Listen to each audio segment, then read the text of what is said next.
Assalamualaikum ila avtomobilchilar, xudo xohlasa bugun 2026-yil 15-mart günü sizlarga obzor etib beradigan mashinamiz 2022-yilda ishlab chiqarilgan Spark bo'ladi.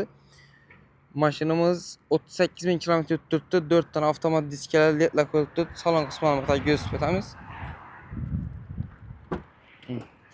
Salon qismi akkuratniy. 7 politlaridan zakonisidan chexollar. Mashinamiz yurgan masofasi 18.000. Mashinamizda metallar ustanovka bo'lgan. Salon qismi. Mashina egalardan kelib turibdi.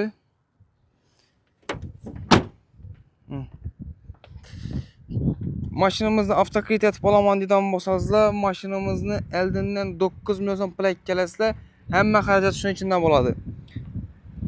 Mashinamizni oylik to'lovi 3 million 700 dan. Yo'q, men oylik to'lovi pastroq bo'lsin desangizlar, Eldindan 18 million so'm pul kelasizlar, oylik to'lov 3 million so'mdan chiqadi. Kim shu mashinamiz qiziq bo'lgan bo'lsa, elar haftada turibdi, kelaverasizlar, pastdan nomerlarimiz bo'ladi.